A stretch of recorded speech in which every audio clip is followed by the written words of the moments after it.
video, and people like Riggsy and other people who are involved in it can probably back this up. But it seems like it was thrown together pretty quickly.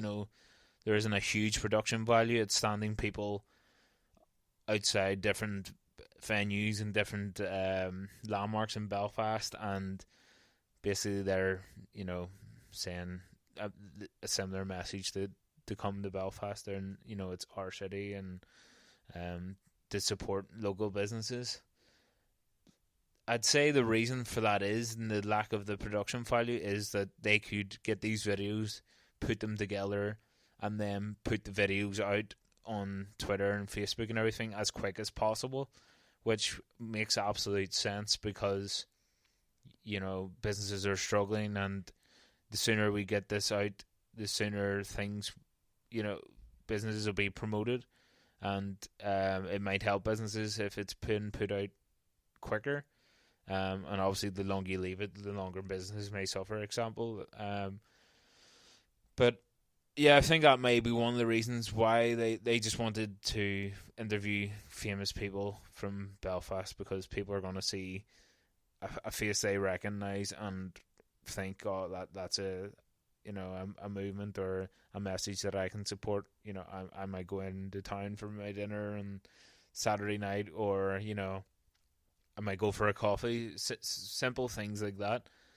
And again, I think these people might have been very busy in terms of the celebrities that they interviewed, and the celebrities they got messages from. So I just don't think this was something they intentionally went out to misrepresent. It wasn't a census that these people were doing. They were looking to promote Belfast in a difficult time with what's happened with Primark and things like that. So yeah, I just find it really disappointing seeing people so quick to criticise, because it wasn't a video that was put out with the intention to discriminate or the intention to promote Belfast as not a diverse city that it is. So there's so if you went more deeper and deeper into it, there's so many things you could criticize for it. There's no children in the video. Is Belfast not child friendly? It just seems a bit ridiculous. So yeah, I just think people have too much time in their hands on Twitter and other social media platforms. It just seem like a lot of people look to be overcritical or look to be offended when not everything is on Twitter, and a lot of things on Twitter are put out to be trolling and to wind people up. When there is genuine and positive things put forward, we should back it, and I think this video is one of those things.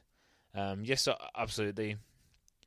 Future things in Visit Belfast and anything to do with the tourist board, yes, make sure that these things are completely representative, and put a bit more thought into it. But I'd say this video was probably thrown together quickly to get it out quickly, and maybe a lot of those discussions didn't happen, which I think is maybe a bit of oversight, but it's understandable if they're looking to kind of stop the rot a bit in Belfast, with what's going on with Primark being closed and the other businesses around there. So yeah, I just think people need to get on board, and instead, in a time when Belfast kind of needs to be united behind our local businesses, spend more time promoting the businesses on things like Twitter and Facebook, instead of being overcritical and I don't know, just looking for things that are wrong. And in that vein about positive things and supporting Belfast, this Friday is Culture Night in Belfast. So Culture Night's always one of the highlights of the year for me, to be honest, and I think it's fantastic. I live in the city centre, and I love going into Belfast on Culture Night because it's nearly like a carnival, or it reminds you of something like New Orleans when they have a big festival. And it's just great. You have so many people walking around the streets. You have street performers. You have places open like, and I think it's Belfast Circus School. Um, Things like that. Places you mightn't go to in any other day.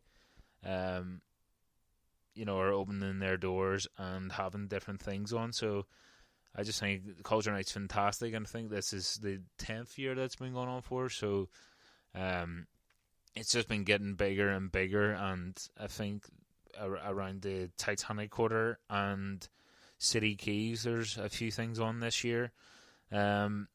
One of the highlights for me over the past couple of years was the 39 Gordon Street have a stage outdoors with a few music acts. So a couple of people I know in the Mannerly Hoods are doing a gig on their stage on Friday night, which should be really good. So if anybody is looking for good music outdoors, I would definitely check that out. To be honest, I haven't had a look much into anything else that's going on, but I know last year I randomly encountered wrestling that was going on in St. Anne's Square, which was interesting to watch, and a bit of crack, and there was about a few hundred people watching that, which was fantastic. But I think that's the thing that I like about Culture Night is, you can walk through the streets. You don't necessarily need to have a program to see what's going on. You encounter so many interesting street performers and different exhibitions that it's great just to kind of nearly go blind into it and see what's going on. And another thing is, like, there's never any trouble. Any trouble that I've seen. There's just such a feel good factor around Belfast, and it's just a safe, family friendly, entertaining night, and I would definitely recommend, if you haven't been before, even anybody outside of Belfast, to definitely come in to Belfast for the night and just enjoy it. That's what I'm intending to do this week. So hopefully in next week's podcast I can give my views on what I'd seen in Culture Night and any other views. But definitely recommend getting into Belfast and checking that out. So that's all I've got this week. As always, please do give us a rating on iTunes or whatever you listen on. Subscribe so you can see our episodes coming out and get them as soon as they're out. Just keep following us on Twitter and Facebook and our other social media platforms. I do really, really appreciate it. And any thoughts you have, what's your thoughts on the Stacey Dooley documentary? Have you watched it yet? Your Belfast video, again, have you watched it? And should it have been better organised? Should they've spent a bit more time and maybe made the video a bit longer and had better representation? Or do you feel that it's positive and they just wanted to get out quickly? But let us know what you think about this episode, and enjoy the rest of your week.